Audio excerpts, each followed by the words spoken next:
Magandang araw po sa ating mga tagapakinig at manonood. Ako po ang inyong lingkod, Police Captain Shelly Vicente, at ito ang Pulis at Komunidad. Sa ngalan po ng ating Chief PNP, Police General Jose Melencio Nartates Jr., at sa pamumuno ng ating Pangulong Ferdinand Bongbong Marcos Jr., sa Direktor po ng Police Community Relations, Police Major General Roderick Augusto Salva, at sa Direktor ng Police Community Affairs and Development Group na si Police Brigadier General Vina Guzman. Magandang araw po sa ating lahat. Sa programang ito, ating pinagtitibay ang ugnayan ng kapulisan at mamamayan sa pamamagitan ng pagbibigay ng impormasyon, inspirasyon, at mga programang nakakatulong sa pagpapanatili ng kapayapaan at kaayusan sa ating komunidad. Ngayong araw, makakasama natin ang isang organisasyong aktibong nagsusulong ng disaster preparedness, rescue operations, humanitarian assistance, at community support programs upang mapalakas ang kakayahan ng komunidad sa panahon ng sakuna at krisis. Kasama natin, walang iba kundi si Ms. RCD Pabon. Good morning, ma'am. Good morning, ma'am. President ng Public Assistance for Rescue, Disaster, and Support Service Foundation, International Incorporated o mas kilala bilang PARDS FII. At alamin natin ang kanilang mga programa, advokasya at mga hakbang upang makatulong sa pagbuo ng mas matatag, mas handa at mas ligtas na mga komunidad. Ma'am, magandang umaga muli sa iyo at malugod po namin kayong tinatanggap dito sa Pulis at Komunidad. Magandang umaga, ma'am. Yes po. Ma'am, kumusta naman po kayo ngayon? Mabuti naman po at nagpapasalamat dahil napaunlakan niyo po, nabigyan niyo po kami ng pagkakataon na maimbita dito po sa inyong programa. Yes, ma'am. Ma'am, baka nais yung bumati sa ating mga tagapakinig at sa mga members po ng PARDS FII at syempre sa ating mga natutulungan sa komunidad. Magandang araw po sa ating lahat. Nais ko lang po na batiin ang lahat ng PARDS FII, hindi lamang po sa Pilipinas, kundi maging sa iba't ibang bansa. At sumasaludo po ako sa inyo pong mga effort na ginagawa para sa ating samahan. Yes, ma'am. Magandang araw po sa iba't ibang bahagi ng mundo ng members, lalo po sa mga members po ng PARDS FII. Thank you, ma'am. Ma'am, bilang paniwala po, maaari po ba tayong magpakilala at sabihin po natin kung ano yung tungkulin natin bilang presidente po ng PARDS FII? Ako po si Ms. RCD Maana Fabon, ang founding president ng Public Assistance for Rescue, Disaster and Support Services Foundation International Incorporated or PARDS FII. At ang tungkulin ko po ay pamunuan ang aming organisasyon at tiyakin na ipapatupad ang mga programa at mga proyekto para sa ating komunidad. Yes po. So ma'am, sa pagpapatupad din ng yung mga programa sa mga komunidad, maaari po ba din yung ikwento sa amin or magbigay ng konting impormasyon, halimbawa kung ilang members na ba meron tayo sa PARDS FII at ilang chapters na? Ayan po. Ang PARDS FII po, sa ngayon po, ang active members po namin ay nasa 30,000 plus and binubuo po kami ng 300 chapters worldwide. So sa 300 Chapters. 300 chapters and 35,000 po ng members. Paano po natin na ibibigay itong public assistance po ng PARDS? Ano po yung mga pangunahing layunin ng inyong organisasyon? Ayan. Bali po ang PARDS FII ay isang SEC-registered humanitarian and volunteer organization na tumutulong po sa larangan ng rescue, disaster response, public safety, community service at crime prevention, katuwang ang ating PNP at iba pa pong LGUs na nakakasakop sa aming mga chapters. Yes po. Yung pangunahing layunin pa lang po natin, talagang makikita na natin na hindi lamang ito for natural calamity. Yes, ma'am. Nandyan din po yung anti-criminality campaign natin. Yes, At the ma'am. same time, yung ating mga community relations like yung mga ating orientations sa schools, Yes, and trainings po. Kaya naman po, itong pagsisimula po ng PARDS FII, ano po yung naging inspirasyon natin upang maitatag to? Ayan, nagsimula po ang PARDS taong 2006 at naging PARDS Foundation International taong 2013 para mas mapalawak pa po yung aming advocacy. Ito po, ang hangarin po nito ay makapagbigay ng libreng serbisyo at makatulong sa ating mga komunidad, partikular sa ating kapulisan, lalo na nga po doon sa kanilang campaign kontra krimen at illegal na droga. And syempre, nandiyan din po ang PARDS FII para tumulong, lalo na sa panahon ng kalamidad at sa mga taong nangangailangan ng tulong. Ma'am, ano naman po ang pangunahing programa at serbisyo ng PARDS FII na binibigay sa publiko? Ayan, unang-una po yung community outreach program natin. Pumupunta po tayo sa mga home for the aged. Like last month po ata, kasama ng ating kapulisan, nasa Manila Boys Town po tayo at namahagi tayo ng mga ilang pangangailangan ng mga bata doon. Then meron din po tayong disaster response, then disaster response outreach, then environmental activities, then public safety advocacy, information drive, at suporta po sa PNP bilang PNP Force Multiplier. Ma'am, napakahalaga po talaga ng ugnayan sa komunidad sa pamamagitan po ng ating mga NGO at nakasuporta naman po ating mga kapulisan ng Philippine National Police. Kaya dito sa kahalagahan po, nabibigyan po natin ng komunidad ng importansya. Kaya Yes. sa pamamagitan ng mga gawain ito, bakit po mahalaga ang kahandaan ng komunidad pagdating po sa kalamidad at sakuna? Ayan, mahalaga po ang kaalaman dahil dito po nababawasan ang pinsala, napoprotektahan ang buhay at nalalaman kung ano yung mga dapat at mga hindi dapat gawin para makapaghanda tayo, lalo na po sa anumang sakuna. Yes po. Kaya naman po, yung bilang kahandaan po ng ating Yes, mga ma'am. kasamahan o ng mamamayan po, paano po tayo nakakapagbigay ng tulong sa komunidad upang mapaghandaan po nila ang panahon ng emergency? Ayan po bumababa po kami sa mga schools, sa mga barangays upang mag-conduct ng orientations, trainings, information drives, and yun po, nakikipag-ugnayan po tayo sa iba't ibang ahensya ng gobyerno at sa mga ating stakeholders. Makikita po natin na hindi lamang po sa kapulisan or sa PNP po kayo nagkakaroon ng coordination. Yes, So ma'am. even po sa LGUs, para merong pagtutulungan, sabi nga po nila, yung pagpapanatili ng kapayapaan at pagiging handa, hindi lamang po ito'y trabaho ng PARDS FII. Yes. Maging ang barangay at ang kapulisan, sama-sama po tayo nagtutulong-tulong para dito sa mga ganitong kahandaan, lalong-lalo na po itong mga panahon ng sakuna, sabi nga po na usong-uso sa ating mga Pilipino, ang bayanihan. Yes, So ma'am. yung hindi natin maalis sa ating puso na tayo tumulong. So kaya naman po itong mga disaster preparedness activities na isinasagawa po ng PARDS. Ano naman po yung naituturo po natin aside from dun sa orientation, nagkakaroon po ba tayo ng mga drills? Yes, ma'am. Nagkakaroon po ng mga seminars, trainings, first aid orientation, rescue orientation, evacuation drills, and community awareness. Yung mga pangunahing dapat gawin kapag may sakuna na nangyari. So, nagpo-provide po kami sa kanila ng mga impormasyon patungkol doon. Yes, ma'am. Doon lang sa pagbibigay niyo po ng information, kayo po ba'y nagko-coordinate sa mga nurses natin, lalo sa first aid? Yung sa drill po ba tayo nagko-coordinate sa AFP? Or paano po ninyo, sa members po ba ninyo na nanggagaling ang training? Or paano po yung inyong liaisoning para po maibigay itong ganitong klaseng seminar at training po sa eskwelahan? Ayan. Meron po kaming team, like rescue team, kung saan merong isang leader and may mga miyembro din po sila na pinag-aaral din po namin. Halimbawa po sa Red Cross, MDRRMO, ayan po.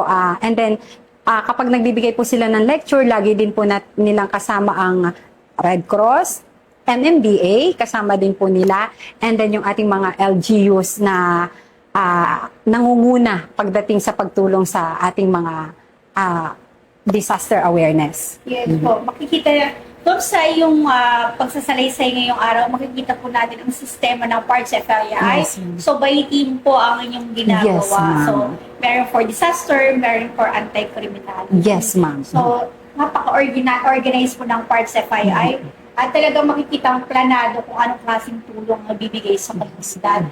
Kaya naman ma'am, itong mga tulong na ibinibigay natin sa mga organizations, lalong-lalo na po sa rescue and relief, that humanitarian operations, paano niyo po sila tinutulungan? Paano po tayo nagbababa ng tulong sa komunidad? Ayan po Unang-una, nakikipag-ugnayan po tayo doon sa barangay kung ano po yung pangunahing pangangailangan po nila. Then saka po tayo nagpapadala kung ano man po yung tulong na kailangan nila sa lugar. Halimbawa po, bagyo, after ng bagyo, kailangan ng mga kababayan natin ng pangunahing tulong, mga pagkain, relief goods, nagpapadala po tayo sa ating mga kababayan doon. Yes po, talaga po, bababa sa ground for the assessment po. Yes, ma'am. Hindi po basta-basta rin tumutulong, bagkos inaaral po natin yung mga pinamimigay po natin. Yes, ma'am. At the same time, syempre, dapat under response and emergency situation talaga yung Yes, barangay na ma'am. bibigyan ng tulong ng parts FII. Opo. Ma'am, pwede po ba ninyong ikwento sa amin yung mga karanasan ninyo sa pagtulong with the Philippine National Police po and other local units po ng ating pamahalaan? Okay po, dahil po sa pakikipagtulungan at magandang ugnayan ng PNP and our LGUs, mas napapabilis po at mas nagiging organisado ang pagsasagawa ng isang proyekto at isang programa sa isang komunidad. So maganda po talaga yung may magandang relationship between the PNP and the LGUs at doon po sa community kung saan ipapadala at ipapaabot yung tulong. Yes po. Ma'am, kitang-kita naman natin talaga yung pagpapanatili ng kapayapaan at pagbibigay ng katahimikan or katiwasayan sa lipunan or sa komunidad. Ito'y dapat sama-samang pagtulong. Ito'y isang cooperated na trabaho. Yes, ma'am. Kumbaga, hindi lamang sa parts FII, maging sa police din tumutulong and dun sa barangay. So, Yes, ma'am. lahat po ito ay na-organize po through our NGOs sa parts FII. Kaya Yes, naman ma'am, sa dami po ng tagumpay na ibinahagi ninyo sa amin kanina, ano po yung mga ilang kwento po na masasabi nating successful pagdating naman po sa rescue o disaster response? Ayan. Sa paglipas po ng maraming taon, 13 years na po ang PARS FII, napakarami na pong natulungan, libong beneficiaries na ang nakatanggap ng tulong, hindi lamang po mga pagkain, mga material na pangangailangan upang sila'y makabangon muli, kundi yun pong pag-asa at malasakit. Yun po talaga yung isa sa pinaka na ibabahagi natin sa ating mga kababayan. And halimbawa po, yung sa Cebu na nangyari, marami pong mga kababayan natin ang nawalan ng tahanan. So ang mga miyembro po namin ay nag-share para kahit paano, pambili man lang nila ng mga bubong, ng mga kung ano man yung material na kailangan para makapagbuo ulit sila ng panibagong bahay. Yes. So yun po yung mga ilan sa mga naibigay ng tulong ng PARS FII. Very recent lang po yung nangyari sa Cebu. Sa Cebu and Negros Sa po. Negros. Talaga naman kung hindi natin masasabi na kung kailan hindi nagbibiro ang tadhana kapag nagbuhos ang kalamidad, talagang hindi Yes, ka lang ma'am. dapat handa. Even yung mga kapwa nating Pilipino, pinaghahandaan din po yan sa Yes, ma'am. pagpagitan po ng pagtulong. Kaya naman po, ano po yung mga pangunahing accomplishments po natin this year na pwede po natin i-share sa ating mga manonood? Yan. This year po, siguro ang isa sa mga major accomplishment ng PARS FII, sa kabila ng hirap ng buhay, sa kabila ng maraming pagsubok, na natili pong mas maging matatag, mas lumago, mas dumami ang PARS FII. Kasi po yun yung goal namin, mas mapalawak pa para mas marami pa po kaming maabutan ng tulong, hindi lamang po dito sa NCR, kundi maging sa iba't ibang bahagi ng bansa. And pangalawa po, yung patuloy na accreditation namin sa PNP, na kinikilala po kami bilang PNP Force Multiplier or Advocacy Support Group. So, isang major accomplishment para sa amin po yun kasi mahirap po na pagkatiwalaan ng isang ahensya na kagaya ng ating kapulisan. Kaya sobrang nagpapasalamat din po kami doon. And sa libo-libo naming mga natulungan ng mga beneficiaries, yung nagpapasalamat po sila dahil kahit paano nabigyan namin sila ng pag-asa at maramdaman nila na may nagmamalasakit po sa kanila. Major accomplishment po sa amin yun. Yung pasasalamat at makita yung mga ngiti sa kanilang mga mukha. Yes po. Napakaganda po ng inyong binahagi regarding po sa accomplishments po. Lalong-lalo na po yung sa binanggit ninyo na yung strength within the group po. Yes. Kaya nga sabi nga po, patuloy po ang paglanggo ng Parts FII. Ibig sabihin, mas maraming matutulungan. Opo, So ma'am. kapag sabi nga nila, we cannot give what we don't have. Yes, ma'am. If we are full inside, mas marami tayong maibibigay na tulong. Kumbaga, Yes, sabi nga nila, eto, kailangan natin panatilihing malakas ang organisasyon upang mas madami tayong matulungan at mapaabot ang ating mga tulong sa Yes, kanila. ma'am. Kaya ma'am, sa dami ng na tulungan ninyo nitong taong na to, may mga nais ko ba rin kayong ibahaging kwento, yung mga success stories po ng pamilyang apektuhan na nasalanta, kamusta na sila ngayon after po ninyo matulungan? Ayan po dun po sa mga ilang kababayan natin na nabigyan namin ng tahanan, nabigyan namin ng panimulang pangkabuhayan. So, isa po yun, ilan lang po yun sa mga successful stories na maibabahagi namin sa ating mga kababayan. And then po yung bukod po doon, namamahagi din po ang Parts FII ng mga laptop para sa bilang educational support sa ating mga kabataan na nais na makapag-aral. Po. Kaya po, hindi lang po force multiplier ang Parts FII, kundi nagbibigay ng assistance in times of, ito nga po, yung panahon ng kahirapan, at lalong-lalo na po hindi po nakakalimutan ang pagbibigay tulong sa mga kabataan when it comes to education. Yes, ma'am. So yung suporta po ng Parts, isa po ito sa kanilang mga pangunahing layunin na makapagbigay ng assistance sa mga nahihirapan sa buhay, lalong-lalo na sa mga estudyanteng nais makapagtapos ng kanilang pag-aaral. Kaya naman po, sa dami po ng ating mga nabigyang tulong, Yes, ma'am. hindi naman lahat yun ay puro tuwa. So may mga pinagdaanan po tayong mga ma'am. hamon, may mga challenges na nakaharap po bilang isang volunteer. Ano naman po yung mga naging hamon ninyo sa buhay? Okay, ang isa po sa pinakamatinding hamon, hindi lang siguro sa aming samahan or organization, siguro po ito ay para rin sa pangkalahatan, yung kakulangan sa pondo, kakulangan sa kagamitan. Pero bagamat kapos sa mga sa financial, nagsasama-sama pa rin ang lahat ng mga miyembro para makatulong po sa ating mga kababayan. Kasi lagi naming sinasabi, together we can do more, together we can help more. Sa pinagsama-samang tulong, wala po talagang imposible, ma'am. Lalo na kapag guided by our Almighty God. Yes po. Talaga naman po, talaga, in numbers there's strength. Yes, So, ma'am. kahit gaano mang kaliit ang iyong Strength. maibigay basta pinagsama-sama, talagang Totoo. aabot ang tulong kung saan ito, kung kanino man ito maitatadhana. Yes, ma'am. Kaya Tama naman po. po, dahil sa magaganda po nating plataforma sa Parts FII, maaari po tayong maghikayat ng ating members na nais sumali po sa Parts FII. Ayan po inaanyayahan po namin ang lahat na maging bahagi ng solusyon sa pamamagitan ng volunteerism at aktibong pakikilahok sa mga community programs na isinasagawa hindi lamang po ng kapulisan, kundi ng ating mga barangay level. So, basta sama-sama, kayang-kaya po nating lahat. And patuloy lang po tayong maglingkod sa ating bayan at sa ating kapwa.